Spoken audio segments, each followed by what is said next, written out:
ஓம் சரவண பவ ஓம். Hello friends, நான் உங்கள் ராணு பிரீத். இன்றைக்கான வீடியோவில் தீபத்தில் நமக்கு காட்சி கொடுத்த முருகர் என்னென்ன பண்ணார் அப்படிங்கிறத பற்றி தான் இந்த வீடியோவில் நம்ம பார்க்க போகிறோம்.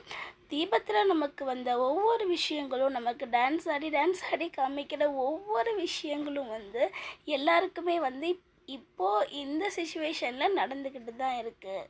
இல்லை, நமக்கு என்ன விஷயங்களை சொல்ல வர்றாங்கன்னு நமக்கு புரிகிறது கொஞ்சம் கஷ்டமாக தான் இருக்குது.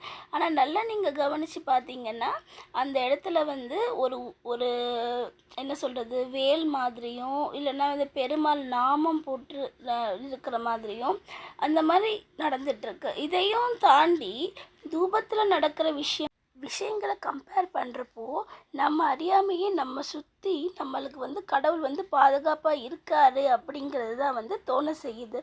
ஏன்னா நம்ம இப்போ ஜென்ரலாக வெளியே போனால் ஒரு பட்டாம்பூச்சி நம்ம பக்கத்தில் வருமானா அது ஒரு ரொம்ப பயப்படத்தக்க விஷயந்தான். எனக்கு நடத்துகிற எல்லா விஷயமுமே கடவுள் நம்ம பக்கத்தில் இருக்கார் அப்படிங்கிறத உணர்த்துகிற மாதிரி தான்.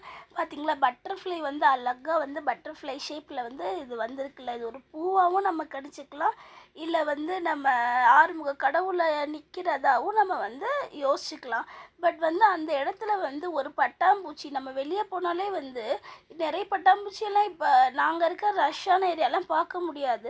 ஆனால் நான் போனாலே மேலே கிளி பறந்து போகுது, கீழே பட்டாம்பூச்சி பறந்து போகுது, அப்படியெல்லாம் எனக்கு நடக்குது. இந்த மாதிரி அனுபவங்கள் உங்களுக்கு இருந்தால் கமெண்ட்டில் சொல்லுங்கள். ஸோ இப்போ பார்த்திங்கன்னா ஓம் ஒளியும் ஓம் மாதிரி வந்த ஒரு இமேஜும், அப்புறம் இன்னொரு பார்த்திங்கன்னா கை நம்மளை தாங்கி ஏதாச்சும் ஒரு கிளி அந்த உருவத்தில் அந்த கைக்குள்ளே கிளி இருக்கிற மாதிரி ஒரு இமேஜ். அதனால நான் வீடியோவாகவே எடுத்துட்டேன். ஏன்னா நான் கிராஃபிக்ஸ் பண்ணுறேன்னு நிறைய பேர் நினச்சிடக்கூடாது இல்லையா. இது ஜென்ரலாக எனக்கு ஏன் இந்த மாதிரி ஒரு அடையாளங்கள் எல்லாம் கொடுக்குது அப்படின்னு தெரியலை.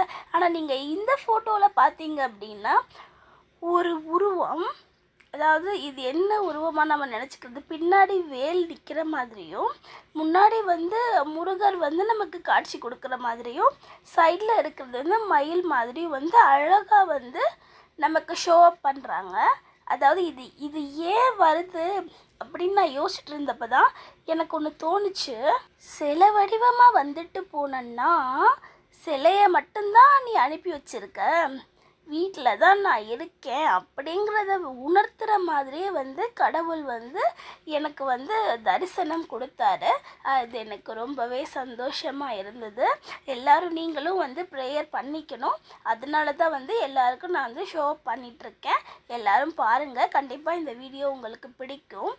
இந்த மாதிரி உங்களுக்கு நிறைய அனுபவங்கள் இப்போ கலியுக தெய்வமான முருகர் நமக்கு காட்சி கொடுக்கணும் அப்படின்னு சொல்லிட்டு வீடு தேடி இல்லை கதவை தட்டிட்டு கூட உள்ளே வர்றாருன்னு தான் நம்ம சொல்லணும். இதில் இன்னொரு விஷயம் என்ன அப்படின்னா, முருகர் வந்தால் பெருமாளும் அங்கே இருப்பார் என்பது தான் நிஜமானது. ஸோ அந்த வீடியோவை நாளைக்கு பார்க்கலாம் ஃப்ரெண்ட்ஸ். தேங்க்யூ ஃபார் யுவர் வாட்சிங்.